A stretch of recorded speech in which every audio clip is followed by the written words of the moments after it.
जो सलीमगढ़ फोर्ट है ये एक रिवर आइलैंड था। शेरशाह के बेटे ने बनाया, लाल किले से बहुत पहले का है। नूरुद्दीन जहांगीर थे ना, तो उसका नाम नूरगढ़ रख दिया गया था। के बाद औरंगजेब ने अपनी बेटी को इसमें कैद किया, ज़ेबिन नुसा को। 1857 में ये एक बैटरी की तरह इस्तेमाल हुई थी।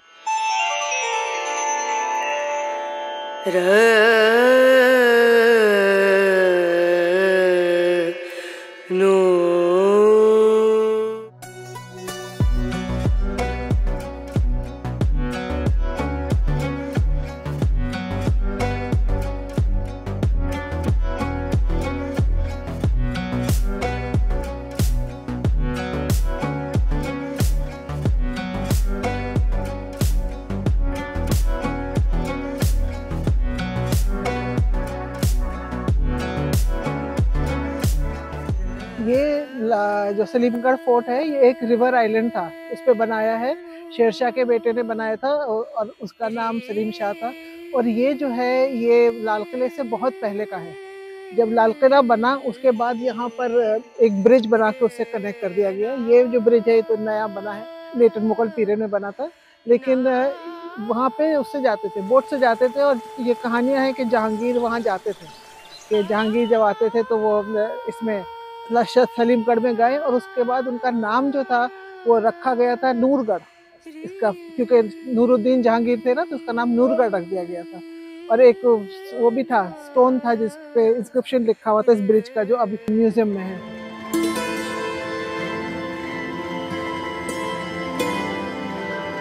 सलीमगढ़ का जो किला था वो इस्तेमाल हुआ है प्रिजन के जैसे। इसको एक जेल बनाया था जिसमें सलातीन को इसमें कैद किया जाता था। सलातीन वो लोग थे जिनके बाप दादा तो बादशाह थे लेकिन वो नहीं बने, तो इस डर से कि कहीं वो तख्ता पलट करने की कोशिश ना करें, वो यहाँ रहते थे सलीमगढ़ में, सलातीन जो थे।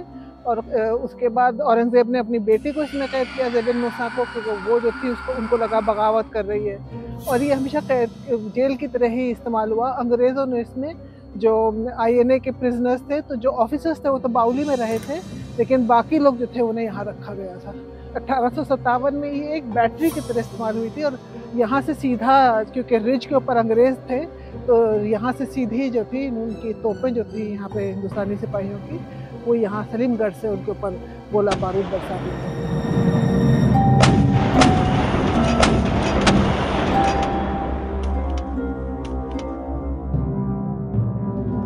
तो इस किले का जो की तारीख है, जो इतिहास है, वो बहुत खूबसूरत नहीं है, क्योंकि ये हमेशा इससे कुछ ना कुछ लोगों की ख़राब मेमोरीज, जो जब से मुग़ल आए तब से या तो ये एक कैद की तरह, कैद खाने की तरह इस्तेमाल हुआ, या जैसे यहाँ से जंग आज़ादी लड़ी गई तो एज अ बैटरी इस्तेमाल हुआ।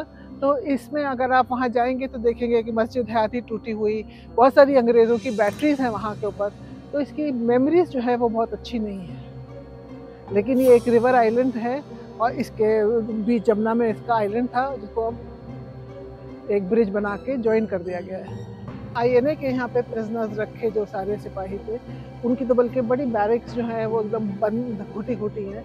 तो यहाँ के साथ बहुत सारी कहानियाँ जुड़ गई हैं। कितनी सच हैं कितनी झूठ है तो नहीं कह सकते, लेकिन कब कहीं पर भी कोई पुराना जेल होगा तो उसमें लोगों की आह तो भरी हुई होगी। तो उस आह से कहीं ना कहीं कहानियाँ निकलती हैं, डर की, खौफ की। और फिर वही अपने जैसे होता है कि हर खौफ और वैसी वाली कहानियाँ जो फिर भूत प्रेत की भी हो जाती हैं।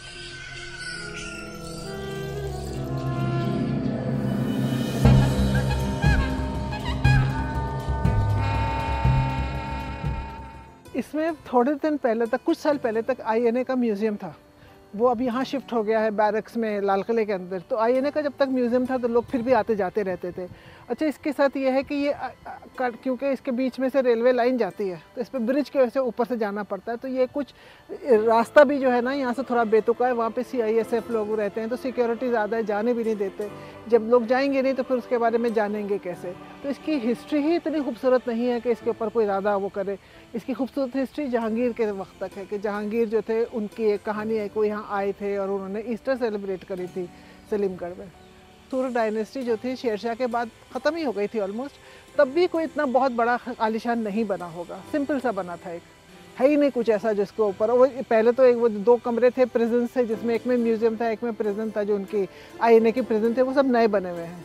क्योंकि जो चीज़ हिस्ट्री का हिस्सा है उसमें एक्सेस हमको होनी चाहिए कि स्कॉलर्स जाए करें, तो शायद मेरे ख्याल से देते होंगे, परमिशन लेना पड़ता होगा तो देते होंगे। लाल किले से जुड़ी हुई इसकी तारीख़ है।